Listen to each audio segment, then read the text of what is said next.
Chapter 2. I confess I did not like it. Although I had made up my mind to play, I felt averse to doing so on behalf of someone else. In fact, it almost upset my balance, and I entered the gaming rooms with an angry feeling at my heart. At first glance the scene irritated me. Never at any time have I been able to bear the flunkeyishness which one meets in the press of the world at large, but more especially in that of Russia, where, almost every evening, journalists write on two subjects in particular, namely, on the splendor and luxury of the casinos to be found in the Rhenish towns, and on the heaps of gold which are daily to be seen lying on their tables. Those journalists are not paid for doing so, they write thus merely out of a spirit of disinterested complaisance. For there is nothing splendid about the establishments in question, and, not only are there no heaps of gold to be seen lying on their tables, but also there is very little money to be seen at all. Of course, during the season, some madman or another may make his appearance, generally an Englishman, or an Asiatic, or a Turk, and, as had happened during the summer of which I write, win or lose a great deal, but, as regards the rest of the crowd, it plays only for petty gulden, and seldom does much wealth figure on the board. When, on the present occasion, I entered the gaming rooms, for the first time in my life, it was several moments before I could even make up my mind to play. For one thing, the crowd oppressed me. Had I been playing for myself, I think I should have left at once, and never have embarked upon gambling at all, for I could feel my heart beginning to beat, and my heart was anything but cold-blooded. Also, I knew, I had long ago made up my mind, that never should I depart from Roulettenberg until some radical, some final, change had taken place in my fortunes. Thus, it must and would be. However ridiculous it may seem to you that I was expecting to win at roulette, I look upon the generally accepted opinion concerning the folly and the grossness of hoping to win at gambling as a thing even more absurd. For why is gambling a whit worse than any other method of acquiring money? How, for instance, is it worse than trade?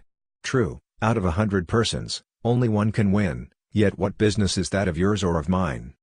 At all events, I confined myself at first simply to looking on, and decided to attempt nothing serious. Indeed, I felt that, if I began to do anything at all, I should do it in an absent-minded, haphazard sort of way. Of that I felt certain. Also, it behoved me to learn the game itself, since, despite 1,000 descriptions of roulette which I had read with ceaseless avidity, I knew nothing of its rules, and had never even seen it played.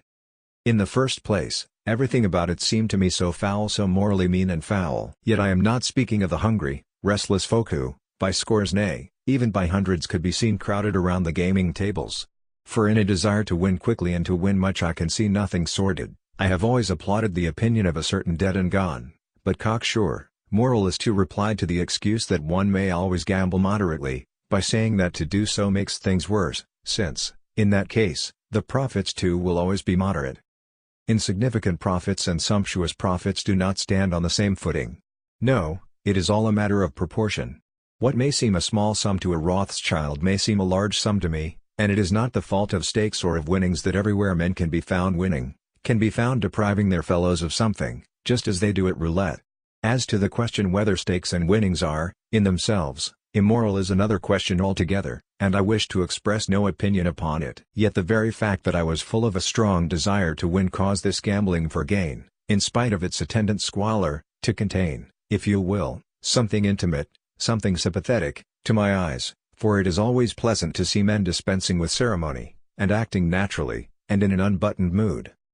Yet, why should I so deceive myself? I could see that the whole thing was a vain and unreasoning pursuit, and what, at the first glance, seemed to me the ugliest feature in this mob of roulette players was their respect for their occupation, the seriousness, and even the humility, with which they stood around the gaming tables. Moreover, I had always drawn sharp distinctions between a game which is de mauvais genre and a game which is permissible to a decent man. In fact, there are two sorts of gaming, namely, the game of the gentleman and the game of the plebs, the game for gain, and the game of the herd. Herein, as said, I draw sharp distinctions. Yet how essentially base are the distinctions! For instance, a gentleman may stake, say, 5 or 10 louis d'or, seldom more, unless he is a very rich man, when he may stake, say, 1,000 francs, but, he must do this simply for the love of the game itself, simply for sport, simply in order to observe the process of winning or of losing, and, above all things, as a man who remains quite uninterested in the possibility of his issuing a winner. If he wins, he will be at liberty, perhaps, to give vent to a laugh, or to pass a remark on the circumstance to a bystander, or to stake again, or to double his stake, but, Even this he must do solely out of curiosity, and for the pleasure of watching the play of chances and of calculations, and not because of any vulgar desire to win. In a word, he must look upon the gaming table, upon roulette, and upon trente et quarante, as mere relaxations which have been arranged solely for his amusement. Of the existence of the lures and gains upon which the bank is founded and maintained he must profess to have not an inkling. Best of all, he ought to imagine his fellow gamblers and the rest of the mob which stands trembling over a coin to be equally rich and gentlemanly with himself, and playing solely for recreation and pleasure.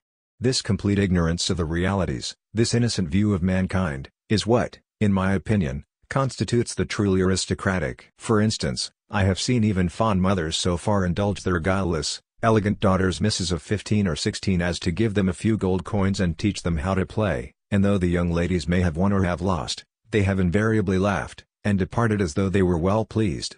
In the same way, I saw our general once approach the table in a stolid, important manner.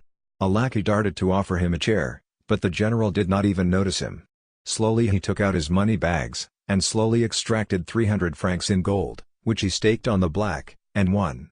Yet he did not take up his winnings, he left them there on the table. Again the black turned up, and again he did not gather in what he had won, and when, in the third round, the red turned up he lost, at a stroke, 1,200 francs. Yet even then he rose with a smile, and thus preserved his reputation, yet I knew that his money bags must be chafing his heart, as well as that, had the stake been twice or thrice as much again, he would still have restrained himself from venting his disappointment. On the other hand, I saw a Frenchman first win, and then lose, 30,000 francs cheerfully, and without a murmur. Yes, even if a gentleman should lose his whole substance, he must never give way to annoyance. Money must be so subservient to gentility as never to be worth a thought. Of course, the supremely aristocratic thing is to be entirely oblivious of the mire of rabble, with its setting, but sometimes a reverse course may be aristocratic to remark, to scan, and even to gape at, the mob, for preference, through a lorgnette, even as though one were taking the crowd and its squalor for a sort of raree show which had been organized specially for a gentleman's diversion. Though one may be squeezed by the crowd, one must look as though one were fully assured of being the observer, of having neither part nor lot with the observed. At the same time, to stare fixedly about one is unbecoming, for that, again, is ungentlemanly, seeing that no spectacle is worth an open stare and no spectacles in the world which merit from a gentleman too pronounced an inspection. However, to me personally the scene did seem to be worth undisguised contemplation, more especially in view of the fact that I had come there not only to look at, but also to number myself sincerely and wholeheartedly with, the mob. As for my secret moral views, I had no room for them amongst my actual, practical opinions. Let that stand as written, I am writing only to relieve my conscience. Yet let me say also this, that from the first I have been consistent in having an intense aversion to any trial of my acts and thoughts by a moral standard. Another standard altogether has directed my life. As a matter of fact, the mob was playing in exceedingly foul fashion. Indeed, I have an idea that sheer robbery was going on around that gaming table. The croupiers who sat at the two ends of it had not only to watch the stakes, but also to calculate the game, an immense amount of work for two men. As for the crowd itself, well, it consisted mostly of Frenchmen. Yet I was not then taking notes merely in order to be able to give you a description of roulette, but in order to get my bearings as to my behavior when I myself should begin to play. For example, I noticed that nothing was more common than for another's hand to stretch out and grab one's winnings whenever one had won. Then there would arise a dispute, and frequently an uproar, and it would be a case of I beg of you to prove, and to produce witnesses to the fact, that the stake is yours. At first the proceedings were pure Greek to me. I could only divine and distinguish that stakes were hazarded on numbers, on odd or even, and on colors. Polina's money I decided to risk, that evening, only to the amount of 100 gulden. The thought that I was not going to play for myself quite unnerved me. It was an unpleasant sensation, and I tried hard to banish it. I had a feeling that, once I had begun to play for Polina, I should wreck my own fortunes. Also, I wonder if anyone has ever approached a gaming table without falling an immediate prey to superstition?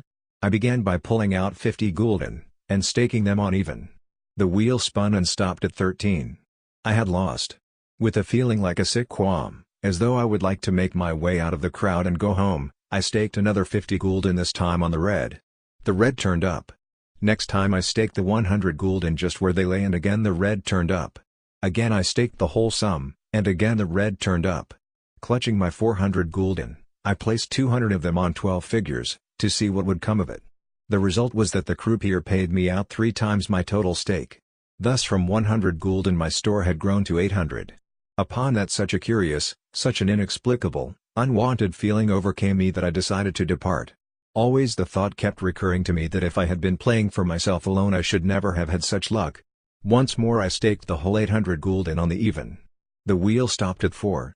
I was paid out another 800 gulden, and, snatching up my pile of 1,600, departed in search of Polina Alexandrovna.